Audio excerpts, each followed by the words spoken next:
जय माँ कर्मा, जय संताजी। मैं किशोर कुमार लहर पूरे भोपाल को आज साहो युवा फाउंडेशन मुंबई के माध्यम से आपसे रूबरू होने का अवसर प्राप्त हुआ है। मुझे गर्व है कि मेरा जन्म तेली जाति में हुआ है। मुझे अपने जाति पे गर्व है। मेरा जन्म ऐसे स्थान धामनगांव, जिला बैतूल, मध्य प्रदेश में हुआ है, जो आदिवासी बाहुल्य तथा पिछड़ा है। मैं यहाँ जन्म स्थान का उल्लेख इसलिए कर रहा हूँ क्योंकि लोगों का यह मानना है कि छोटी जगह पर कम जनसंख्या होने के कारण लोग बड़े ही दबे कुचला जीवन जीते हैं।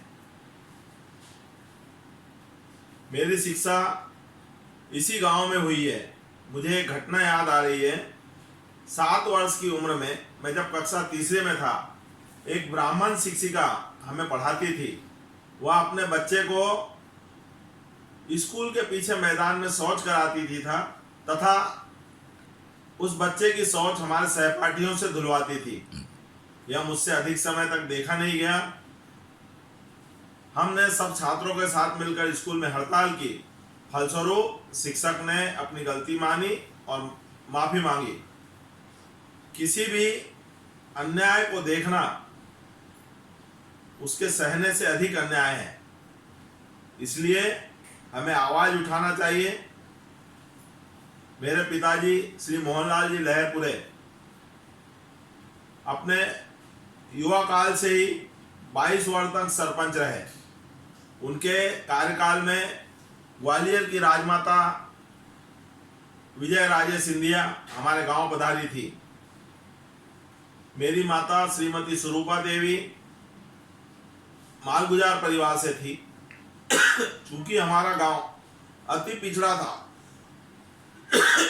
शिक्षा, चिकित्सा, आवागमन के क्षेत्र की कमियों के कारण सीमित साधन थे।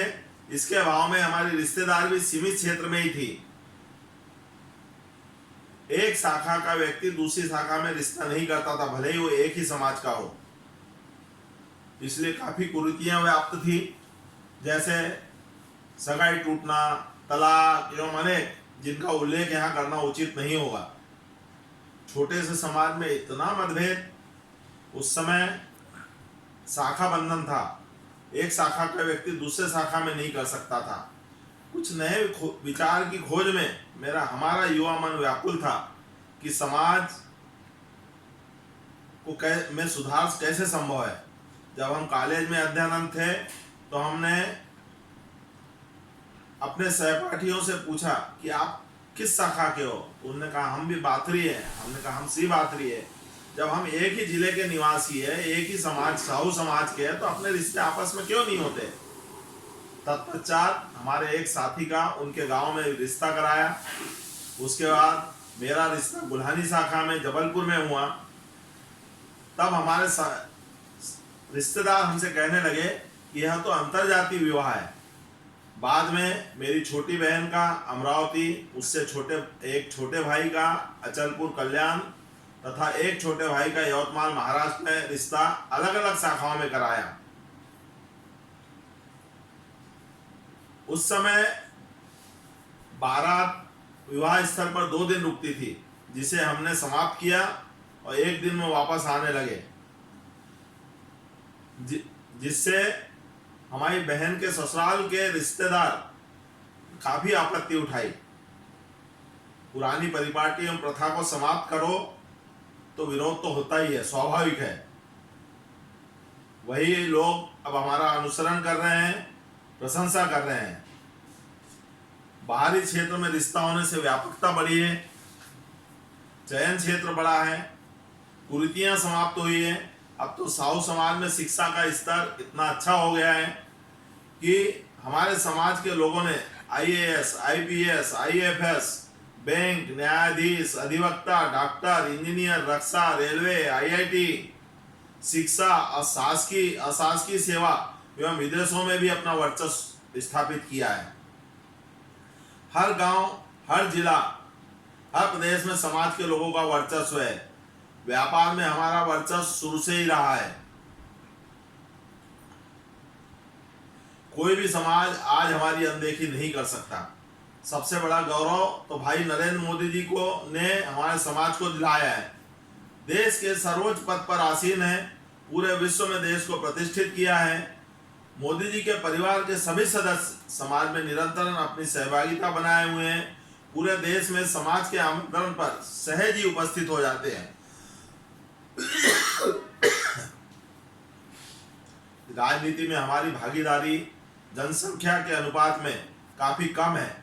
झारखंड, उड़ीसा एवं छत्तीसगढ़ में हर हाल में हमारे समाज का ही मुख्यमंत्री होना चाहिए। हमारे समाज में जागरूकता आई है, फलस्वरूप हर अनेक संगठन बन गए हैं। इसमें कोई बुराई नहीं है, क्योंकि हर संगठन समाज के विकास के लिए ही समर्पित है। कहीं कहीं व्यक्तिगत अहम के कारण संगठनों में आपसी तालमेल नहीं है, जो समाज के लिए विनाशकारी सिद्ध हो रहा है। हमारे विघटन का लाभ अन्य समाज एवं राजनीतिक दल उठा रहे हैं, बांटो तथा राज करो की नीति अपना रहे हैं। इससे हमें बचने की आवश्यकता है। हमने अपने समाज के संगठनों का आदर्श रूप देखा है। मुंबई में, नागपुर में हर संगठन एक दूसरे को आमंत्रित करता है, सम्मान करता है, सहयोग करता है। विगत 5 वर्षों से मुंबई में तेली साहू युवा फाउंडेशन मुंबई में कार्यरत है। सभी उच्च शिक्षित युवा समाज के विकास के लिए विभिन्न क्षेत्रों में सहयोग कर रहे हैं। समाज का ऑफिस है, उसमें समाज के कर्मचारी रखे हैं। इन्होंने तेली समाज का गान 2016 में बनाया है। तेली है हम में है दम। पहले लोग तेली होने में शर्मिंदगी महसूस करते थे, समाज गान सुनते ही रोंगटे खड़े हो जाते हैं और तेली होने पे गर्व महसूस करते हैं। इन्होंने वैवाहिक वेबसाइट telisamaaj.com बनाई है, जिसमें पंजीयन निःशुल्क है, तथा पूरे देशवासी इसका लाभ उठा रहे हैं। देश के युवा बेरोजगारों के लिए पोर्टल बनाया है, जिसमें अपने कौशल उद्योग स्थानों के अनुसार शीर्ष कंपनियों सलाहकार द्वारा नवीनतम नौकरियों के बारे में जानकारी उपलब्ध है। रोजगार मेलों का आयोजन कराया जाता है एक ही प्लेटफॉर्म पे, ताकि नौकरी के अवसर प्रदान हो। कोचिंग, ट्यूशन की व्यवस्था छात्रों के लिए की गई है। चिकित्सा जांच एवं रक्तदान शिविर का आयोजन कर मानव सेवा में अनूठा प्रयास किया है। सबसे बड़ी बात यह है कि मुंबई में इतने संगठन हैं, सबका सहयोग इन्हें आसानी से मिल रहा है। 50 किलोमीटर के क्षेत्र में फैले मुंबई जैसे व्यस्तम शहर में समाज को तन मन से सहयोग देना प्रशंसनीय है। अनुकरणीय है कि हम भी ऐसे अनेक संगठनों के रहते हुए समाज के उत्थान के लिए एकजुट होकर कार्य करें। धन्यवाद।